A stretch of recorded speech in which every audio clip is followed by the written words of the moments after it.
भाइयों मैं कुछ कहना चाहता हूँ कि एमपी में इतनी धांधलेबाजी चल रही है। जो भी सरकार आ रही है तो इतनी धांधलेबाजी मचा रही है, कुछ समझ में नहीं आ रहा है। ऐसा लगता है कि 5 किलो गल्ला में हम लोग को खरीद लिया है। अब कभी कहेगा लाडली बहना योजना तो ये योजना। अभी तो कम से कम अगर छानबीन किया जाए तो आधी औरतों को तो लाडली बहना योजना है ही नहीं है, जुड़ा ही नहीं है। और अगर घर में 4 लोग हैं तो 4 लोग में से 2 ही लोग को राशन मिल रहा है, वो भी कितना 5 किलो गल्ला। ठीक, हम लोग यहाँ 24 घंटा में 22 घंटा दिन रात बराबर काम करते हैं, तब जाके अपने बच्चे समेट रहे हैं। और सरकार कभी कह रही लाडली बहना योजना, कभी 5 किलो अनाज में खरीद लिया है हम सभी गरीबों को। हाँ, हम ये कहना चाहते हैं कि अगर ये सब बंद करके सिर्फ जो आज 100 साल से 70 साल 80 साल से बड़े बुजुर्ग करके मर गए, ये मध्य प्रदेश शासन में जी रहे हैं।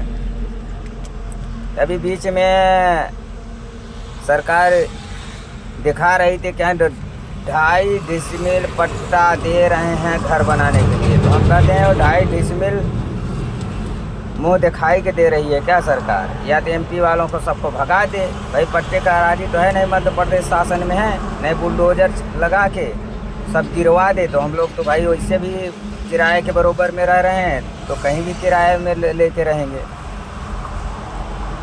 और नहीं तो दे तो भाई जितना हर व्यक्ति गरीब काटा जोता है तो उतने का पट्टा बना के दे।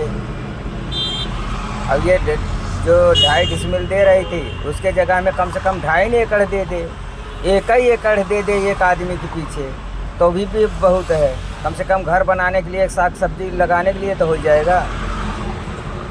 और बाकी टैक्स तो इतना वसूल रही है कि नमक लेने जाओ तो भी टैक्स, पानी खरीदने जाओ तो भी टैक्स। हम सब गरीबों का तो गुजारा हो ही नहीं रहा है।